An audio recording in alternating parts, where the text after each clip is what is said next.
Heute zeige ich euch, wie man ganz einfach so einen Handwärmer selber näht. Den steckt ihr dann einfach kurz in die Mikrowelle und dann in die Tasche und dann habt ihr draußen schöne warme Hände.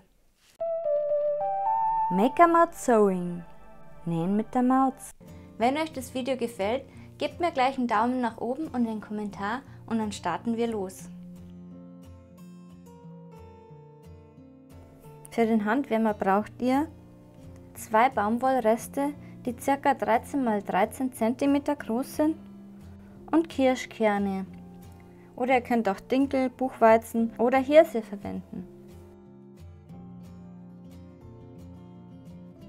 Schneidet euch die Herzvorlage grob aus und zeichnet euch die Vorlage mit Schneiderkreide auf.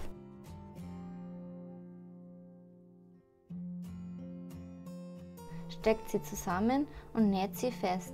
Dabei muss eine Öffnung offen gelassen werden. Ihr könnt natürlich auch eine andere Form verwenden, je nachdem wie ihr es gerne habt, zum Beispiel einen Kreis oder auch ein Quadrat. Beim Nähen verriegelt ihr den Nahtanfang und das Nahtende.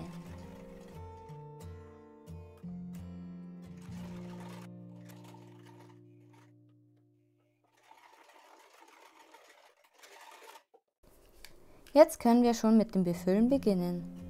Wenn ihr keinen Trichter habt, könnt ihr auch mit einem Papier einen Trichter formen. Macht das Kissen ca. 2/3 voll. Dann werden wir es schließen.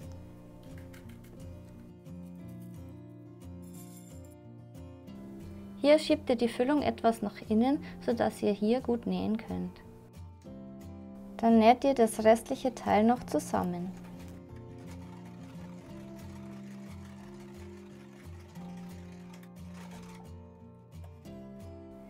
Mit einer Zickzackschere schneide ich jetzt einmal außen herum und versäubere somit die Kante.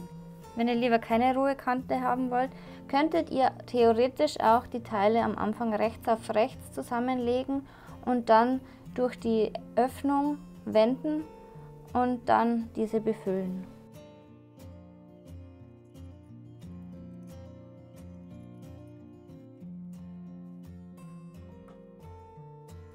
Fertig ist der Handwärmer. Abonniert noch schnell meinen Kanal und dann sehen wir uns in 2 Wochen wieder. Tschüss!